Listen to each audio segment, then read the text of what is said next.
آپ کو پتا ہے کہ جو نظر لگتی ہے نا خاص طور پر، اور جس سے بہت سی بیماریاں آتی ہیں، اس پہ اب تحقیق بھی ہو رہی ہے پیراسائیکالوجی میں، کہ نظر سے جو ریز اٹھتی ہیں وہ انسان کے جسم میں، یعنی نیگیٹو ریز جو خاص طور پر آتی ہیں، حسد کی نظر ہوتی ہے جیسے، تو وہ آ کے ایک ریئیکشن کرتی، کیمیکل ریئیکشن ہوتا ہے اس کی وجہ سے بلڈ میں، جس سے کچھ بیماریاں پیدا ہوتی ہیں۔ حدیث میں آپ کو سنا دیتی ہوں۔ حضرت ام سلمہ سے روایت ہے کہ آپ صلی اللہ علیہ وسلم نے ایک لڑکی کے چہرے پر کالے پیلے رنگ کا نشان دیکھا تو آپ نے فرمایا اسے نظر بد لگ گئی ہے، اس پر دم کرو۔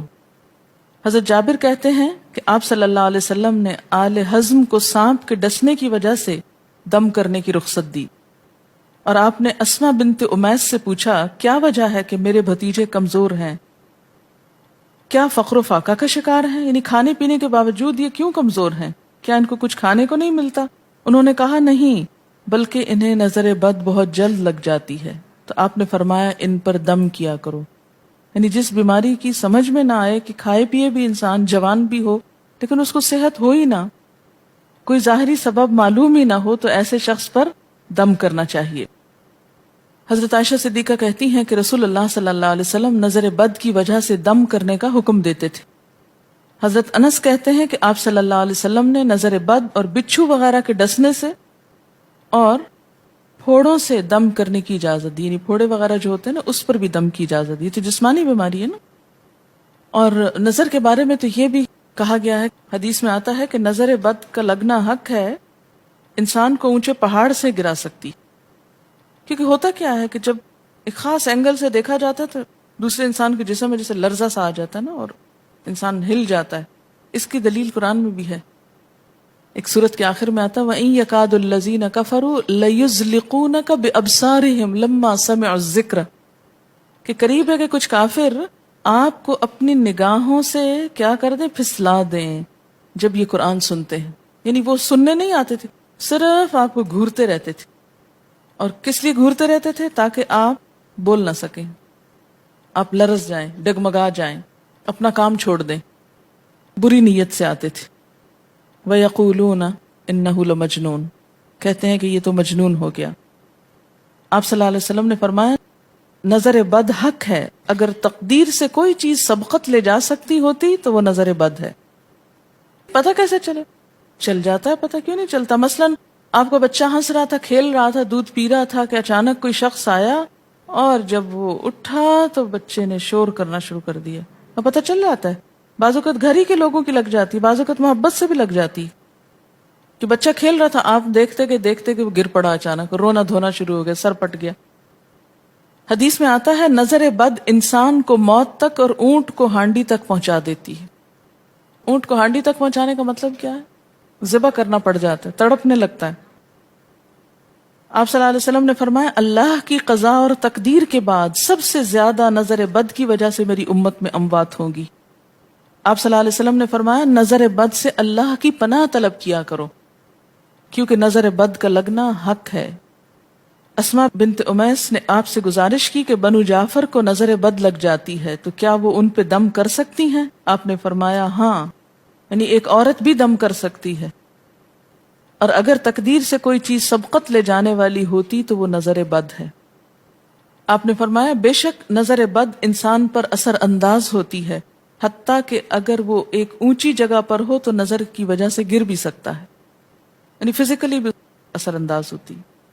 اور آپ دیکھیں کہ وہ قرآن پاک میں نہیں آتا وَمِن شَرِّ حَاسِدٍ إِذَا حَسَدَ، اور حاسد کی شر سے جب وہ حسد کرے، تو نظر بد ہوتی کس کی ہے؟ حاسد کی ہوتی۔ بری نظر کس کی ہوتی ہے؟ حاسد کی۔ تو جو صبح شام 3 دفعہ یہ پڑھتے رہیں ان کو حاسد کچھ نہیں کر سکتے، ان کا کچھ نہیں بگاڑ سکتے، جتنا چاہیں گھورتے رہیں۔ اسی طرح ابن کثیر نے کہا کہ نظر بد کا اللہ کے حکم سے لگنا اور اثر انداز ہونا حق ہے۔ تو جب اللہ کی پناہ لیتے ہیں نا قل اعوذ برب الفلق قل اعوذ برب الناس، تو آپ نے اللہ کے پناہ لے لی، شیلٹر میں آ گئے آپ۔ اب ہر چیز بیکار ہو رہی ہے، سب نظریں وظریں، اور اگر لگتی بھی ہے انسان کو تو کس سے؟ اللہ کے اذن سے لگتی۔ حافظ ابن حجر کہتے ہیں کہ نظر بد کی حقیقت کچھ یوں ہے کہ ایک خبیث الطبع انسان اپنی حاسدانہ نظر جس شخص پر ڈالے تو اسے نقصان پہنچے۔ ابن قیم کہتے ہیں کچھ کم علم لوگوں نے نظر بد کی تاثیر کو باطل قرار دیا ہے، اور ان کا کہنا ہے کہ یہ محض توہم پرستی ہے اور اس کی کوئی حقیقت نہیں، لیکن حقیقت یہ ہے کہ یہ لوگ سب سے زیادہ جاہل اور ارواح کی صفات اور ان کی تاثیر سے ناواقف ہیں، اور ان کی عقلوں پہ پردہ پڑا ہوا ہے، جبکہ تمام امتوں کے عقلاء باوجود اختلاف مذاہب کے نظر بد سے انکار نہیں کرتے. یعنی صرف اسلام میں نہیں، دیگر مذاہب میں بھی یہ کانسیپٹ پایا جاتا ہے. اگرچہ نظر بد کے سبب اور اس کی جہت تاثیر کے سلسلے میں ان میں اختلاف ہے. پھر کہتے ہیں اس میں کوئی شک نہیں کہ اللہ تعالیٰ نے جسموں اور روحوں میں مختلف طاقتیں اور طبیعتیں پیدا کی ہیں، اور ان میں کئی خواص اور اثر انداز ہونے والی کیفیات ودیت کی ہیں. آپ دیکھیں کہ لو چلتی ہے تو اثر نہیں ہوتا، اس کا بھی تو اثر ہوتا ہے نا، حالانکہ وہ نظر نہیں آ رہی ہوتی. اور کسی عقل مند کے لیے ممکن نہیں کہ وہ جسموں میں روحوں کی تاثیر سے انکار کرے، کیونکہ یہ چیز خود دیکھی اور محسوس کی جا سکتی ہے.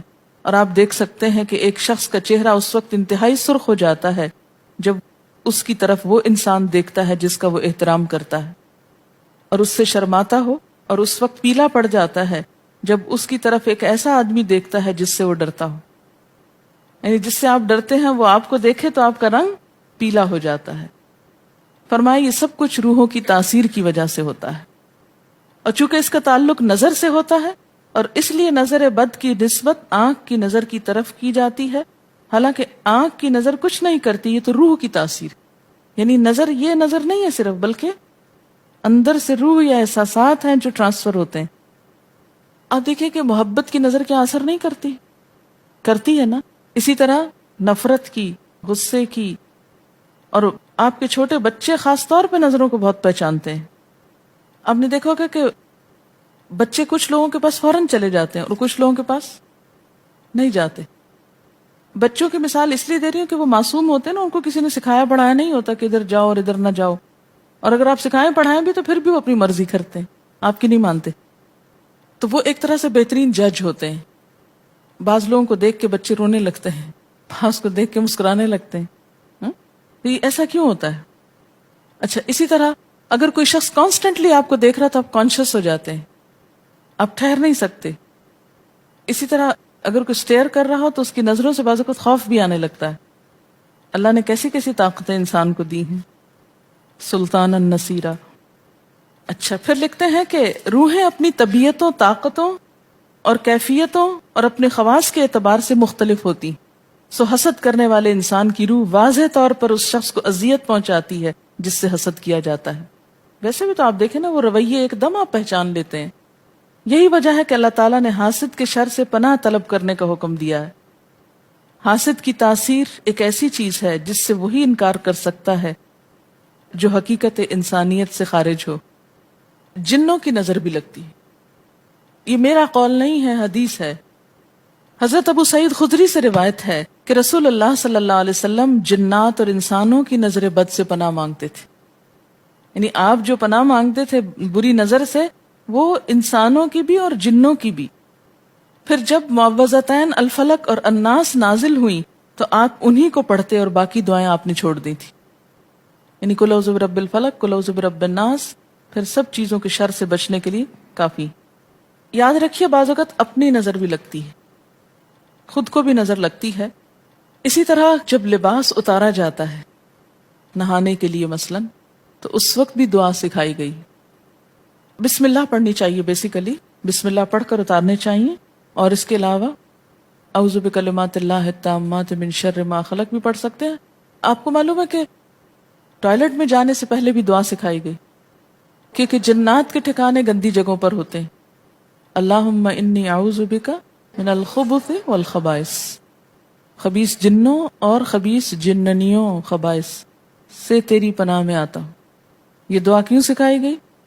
اسی لیے کہ اگر آپ وہاں پر موجود ہیں، اور خصوصاً اگر آپ